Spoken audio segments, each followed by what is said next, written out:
welcome everyone. I'm Catherine Ollinger. I'm Senior Editor at PSFK, and I am very excited and honored to be joined by three awesome guests this morning who all really understand the power of digital service experiences within D2C retail.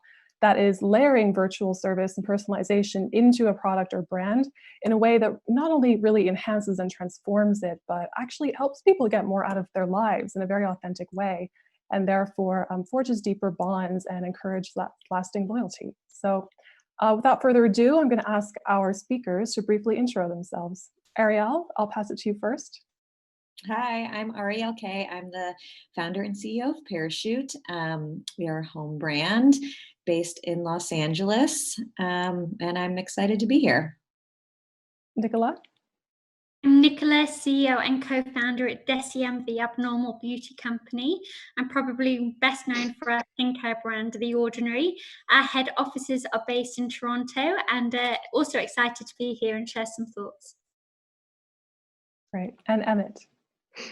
Hey, what's going on? I'm Emmett, helped found Pattern, coming out of Gin Lane, and our first two brands are open spaces for home organization and equal parts for cooking. Thanks, PSFK. Happy to be here. Great. Thank you all for joining us. We're so happy to have you. So let's kick it off. I think one of the most interesting elements of this particular panel for me is that you all really have experience with these personalized added value services, whether it's on-demand virtual consultations or coaching in the different cases, but you come at them from three very different viewpoints: home, beauty, and cooking. So you're coming from different verticals, and I think that's what makes this such a complementary panel. So I'd love to hear from each of you why this type of digital service that you offer layered into a product or brand is so powerful in your particular sector, in your particular case. So I'll pass this one to Nicola first. So I think at Deciem, and especially when it comes to skincare, we've known that human interaction is so important because skincare is something so personal. And I guess, that's one of the reasons we've always had our own stores. We've got 36 of our own Deciem stores, which was around having those conversations. But we recently launched Deciem at Home, which is our online consultation service. And it was something that was always on our roadmap, but I guess we had to progress it much quicker when the pandemic started. And, part of the reason why we moved so quickly was because we have over 300 members of our team working within our retail sector. And because we still don't know how long the effects of the pandemic is going to last for. So we wanted to find a way where we could protect everyone's jobs, provide security, and actually allow that conversation to happen from our retail team's home to our customers in their homes. And I think in the first, we probably failed because I think it was only 4% of conversations happened live because demand exceeded how many people we had on rota, but we've got into a really good with it now. Yeah, that's incredible to hear. And Emmett next. Yeah, I mean, I think, from like the Gin Lane days when we were working with a lot of brands, we kind of saw this shift from what I would call personal branding to personalized branding. Mm-hmm. So, we had worked with Care of and Sweetgreen and Dia and Co. and saw these businesses that were getting more of their customers' information to best service them. I think on a macro example, it's like, Amazon or Apple, they know their customers very well. And so I think in the little Shopify kind of D2C ecosystem, we kind of thought, what's our version of offering more on the services side? I think at base level, all these conversations are stuff we're talking about is still like fledgling or nascent, right? I think you have to have good customer service, and to Ariel and Nicola, like they're running and operating their businesses for a while. We're newer on the operating side,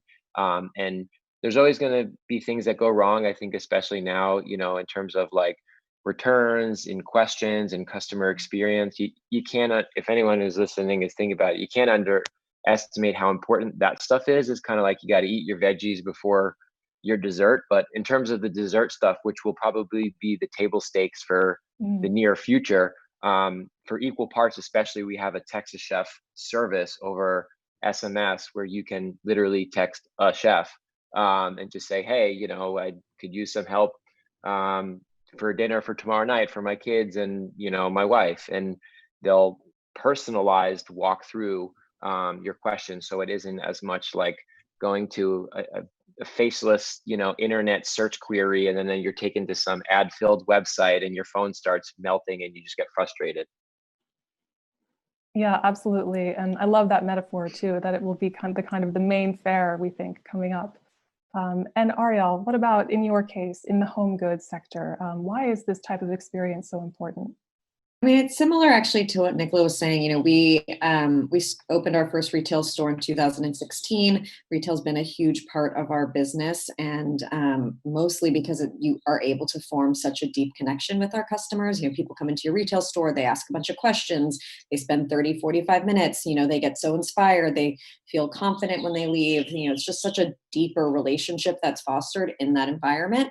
And so, we've been thinking for a while about how Parachute can evolve from being, not just a brand that sells products, but really also a services brand, and, and really deepening how we're adding value into our customers' lives. So, in an effort to really be able to have those relationships, faster than we're able to expand our store footprint, we launched our styling consultation services last fall, in kind of a quiet way, just to learn and make sure that we were, doing it right, and, really in like a soft beta.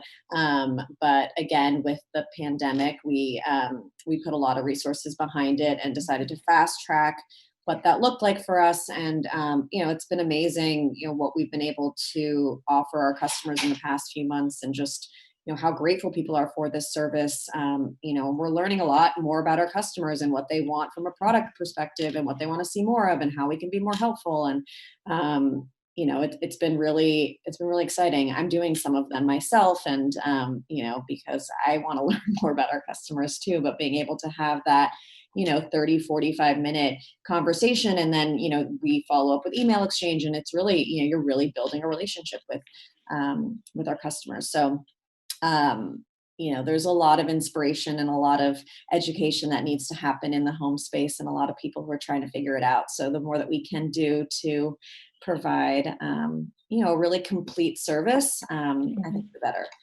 Yeah, I love that you take some of the appointments yourself. How do you choose which ones? It's pretty random. So I just, I've asked to get, a few on my calendar a week. And so I never, I mean, if I've talked to people who want a range of different types of services, some that are really focused on learning more about the product, some that want more furniture advice, which is something we're just dabbling in, but, also happy to help. So it's been really fun. I miss being able to go into our stores right now. I spend a lot of time popping into the stores and talking to folks. So this is a nice temporary way for me to just keep that conversation going. Yeah, absolutely. And one other thing I love about these three experiences is that they're not just to help people get more out of their product or get more for their money, but they're really authentically about making people's lives better. And you can feel that when you interface with the brand and with all of your interactions. I really feel that. And so it's clear that to do something like that, to build an experience like that, clearly you are building on some key consumer insights that are just inherent into your brand and into your business. So I'm curious to hear from you all, what gaps were you noticing in your vertical within experiences or products that were available? And what unmet consumer needs did you want to meet? What did you want to do better? I'll toss this one to Emmett first. Yeah, I mean, I think when we were thinking about, starting Pattern a few years ago, we had felt, burnout ourselves personally. A lot of us were in our late 20s, early 30s, and we're, mostly in New York, and, we're trying to settle down, couple up, get married, have kids, just do all adult 101, which happens in big city kind of stuff a little bit later. And we felt that there was like a gap in the market in terms of the branding, the communication, the stuff that we surrounded ourselves with, whether we did or, looked to brands like Parachute and thought, they're doing awesome work, for trying to singularly focus on getting people to spend less time focused on their work, and less time on their screens through what I guess we've called like rituals and activities around the home, and our kind of mantra is enjoy daily life, and really that's about the daily moments. And it's not planning for some big vacation or some crazy concert. It's just the mundane and finding beauty and rhythm within Mm. cleaning, organizing, cooking.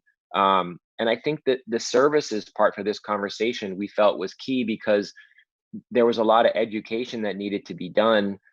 We found, I always say, like, to people, like, be selfish, because the first person point of view for what you're trying to do is helpful versus not having a point of view. And we Mm. felt for ourselves there wasn't as much of a narrative in America on how to, kind of get out of the hamster wheel a little bit for people that work on screens a lot.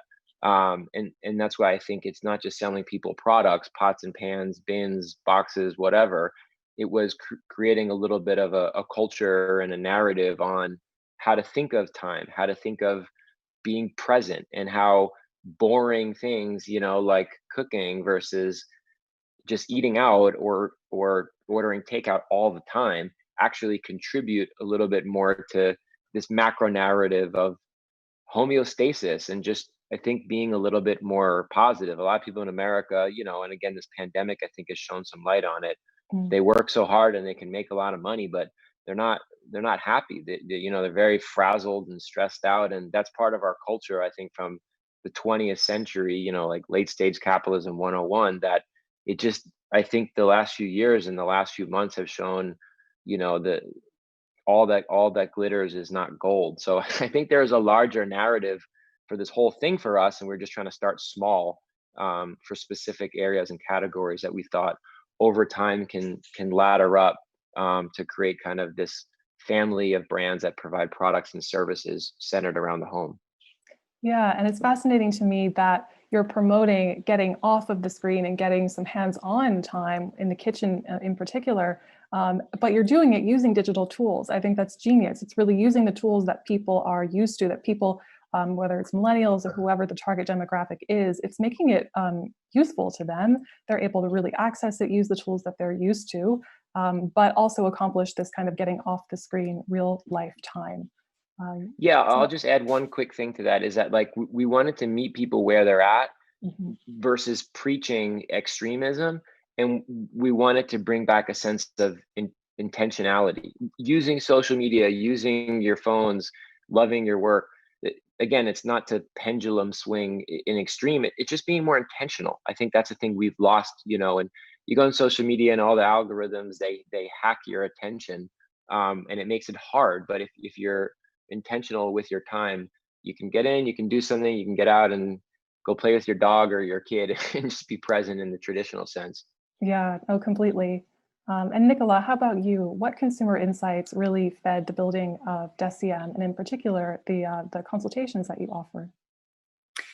So I think with Deciem, I mean, the original concept behind Deciem was to build an ecosystem so we could always be quite quick to react to what consumers were telling us. And then actually when The Ordinary came about, that was because we saw this gap for transparency.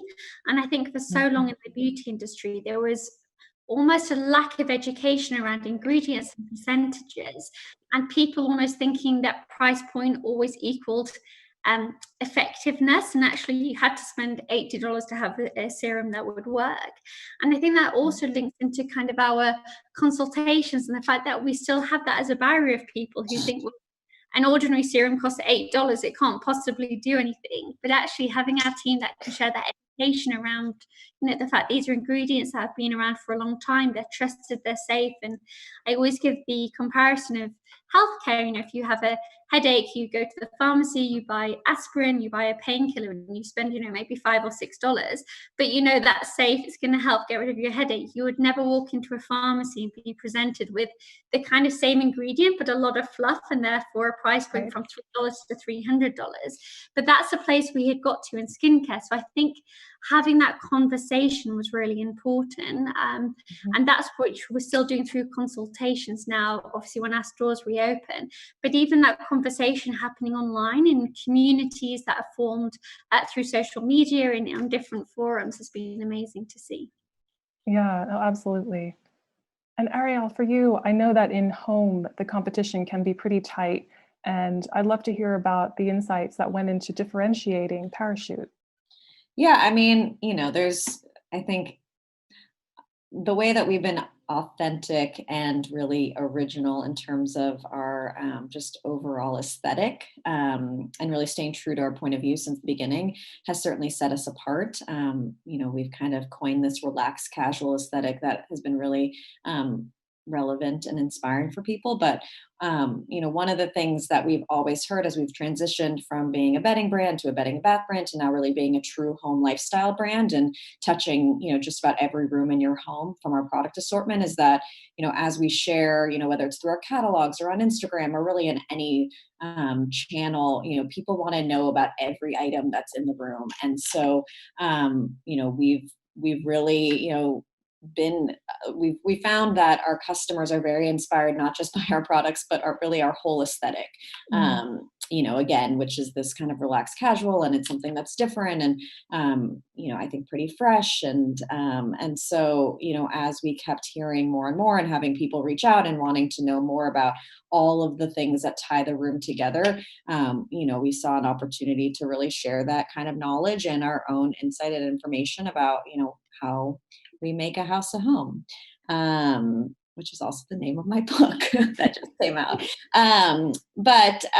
Yeah, I mean, there's a ton of competition. I think, in general, my rule of thumb is you got to stay true to who you are and stay really just laser focused on doing what you do best. And, we are kind of heads down to the competition. I mean, obviously we're aware of what's going on, but we could just continue to focus on doing what is Parachute and what people love about Parachute. And that's been, it's worked so far. So Yeah, that's incredible. yeah, I mean, but certainly, the bigger box players have a ton of retail, and we do feel like this chat with stylists and the services, roadmap that we're on has a real opportunity just to continue to deepen the relationship and add value and continue to set us apart. So it's something that we're really investing in and are super excited about. Cool. Yeah, and I think part of what makes these personalized digital services that you all three offer within your brand experiences is, of course, as we touched on before, that element of relationship building and loyalty that they can really foster. And I think we're also at a moment where consumer loyalty has been really disrupted to brands, either by force because of the obvious events of the past few months or by choice. I think people are really taking time to reflect in a way that they haven't either in the past. I know for me, I was living in Manhattan for a long time up until very recently. And I'm very grateful to be able to step outside and be in a slightly calmer area. But I know that doing that, being forced kind of out of my routine, I thought that I was sustainable. I thought that I was a conscious consumer. And I realized all of these pain points where I actually was not. And so I think a lot of people are having moments like that, I think on larger and smaller scales. And so loyalty is shifting a lot, and what people are connecting with brands on is shifting. So what I want to ask you three is, what does loyalty mean right now? How can a brand cultivate it, especially in D2C where that's so important? That's really one of the, I think, main advantages that D2C players tend to have against mass retailers. So I'll toss this one to Nicola first. So I really believe that, in today's world, a shopper doesn't just buy a product, they actually want to join a brand. And I think that's how you get the most powerful loyalty. And I think to get that loyalty or to maintain that loyalty, especially in the, recent times, probably highlighted the most in the recent months, actually what businesses are doing for the environment, for sustainability, for their people. There's no line anymore, I don't believe, between products and how a brand is actually with their employees and their team. So I think that's kind of a big piece, and obviously with all the diversity work as well. And I think, it's that authenticity that means that actually a consumer wants to not just buy your product the one time, but actually keep coming back because they believe that their money is ultimately going to good causes, as well as obviously understanding there's always a business at the end of it. Absolutely, yeah, that really echoes what we've been hearing today and all throughout our festival this week. Emmett, how about you? What do you think about loyalty right now, brand loyalty, what consumers are looking for? I echo what Nicola said. I think I don't know to some extent. I think I've been thinking about it a lot. I mean, loyalty is like one of those words that's really powerful, right? Like, you think about relationships, partnerships, friendship, like it's like a Game of Thrones word, right? Like, it's like we are bonded, by Valerian steel to loyalty. Like it's a crazy powerful word that I think being more on the operating side, we're learning a lot. Like, for us, there's, brand retention, people come back and do they buy again? And we've got good numbers for that. And that's cool. But then there's pattern as a little ecosystem and seeing if person A buys, this brand, and person B, do they buy from the other brand, which is kind of Right. cross brand retention. There's people, that you see they're evangelized, on social media, or they write in an awesome review and then they purchase. Like, there's all these different things, but I don't know, we're kind of like new into it. I think there's so much changing. Like, I just also, like, my thing with D2C stuff sometimes is there's so much like smoke and mirrors in terms of like what is consumer facing versus what is the reality of running a business. Like, it's hard, right? Like, these businesses are really difficult, and I do think brands and consumers, it's like concentric circles. To like Nicola's point, I think a lot of people want to vote with their wallet and they want to support. There is a sense of tribalism. There's a loss of community. You don't trust the government. The bigger businesses you're skeptical of. So I think these authentic businesses where you can see the founders and see their values and what they stand for, it does attract those first concentric circles, which I think, build out. But to build like a larger business, you have a lot of people who are following the concentric circles and what is their, loyalty. I think that is something which still in this kind of microwave day and age, you have to really kind of earn over time. I mean, you can look at Patagonia or whatever, like they spent decades building up true, deep kind of loyalty and proving it out. And I think, I don't know, I mean, I think it's hard. Everything moves so fast for the businesses around us right now. My honest answer is I don't know. I'm learning and figuring it out. And I think loyalty is a very, very powerful word. And I'm not sure if that means per this quarter, per this year, or over the lifetime of a business. Yeah, that's a great answer. I think there are so many uncertainties right now, and sometimes the best thing is just to acknowledge that. And there's a lot of power in acknowledging that. So we had a few questions come through in our chat that I can give to you guys. So one is asking, what's the best way to monetize Zoom consulting services when you're selling physical products? Maybe Ariel or Nicola, could you speak to that? Yeah, I mean, so, we keep track of, every transaction that comes from silent consultation service. And, in the past 3 months, we've done about, close to 300. We're doing about anywhere between 25, especially as we've ramped up, 25 to 50 a week. And we're seeing like a 60% conversion and a super high AOV come from those transactions. So, when we think about, being break even, or how we, are these profitable, and, is this worth our time? Because, our styling consults are doing pre-consultation work. They're, on the call, then they're creating mood boards and following up. And it's like, it's a few hours per styling consultation. So it's definitely a time investment, but, we are seeing, we're just seeing that this is a really valuable tool, and that it does, that the economics work, and that it's proving to be, just these are the relationships that are coming from these customers are really worth it. Yeah, absolutely. And Nicola, do you have a response for that? And that might be our last. We're almost out of time, unfortunately, but we can definitely give you guys the link to the chat, and then you can go in there and answer for people. Perfect. So I guess when it comes to our kind of retail teams, who are the ones doing our Zooms, we've never given any incentives. There's no targets in stores, because for us, it's just been around building that brand experience. And I guess we're fortunate just from the overall business to know that there's enough kind of profitability elsewhere that actually we'd rather someone just take the time to learn about their skin and ingredients, even if that doesn't end up being a transaction. I think, to Emmett's point, it's around kind of what's the lifetime relationship with that customer as well. Yeah, absolutely. That education is so important. But thank you all so much for being with us. This was fascinating. I wish we could go on for another hour. There's so many awesome questions I'm seeing coming through. So thank you to our audience. Amazing panel. Really enjoyed speaking with you. Thanks. Okay, thank you.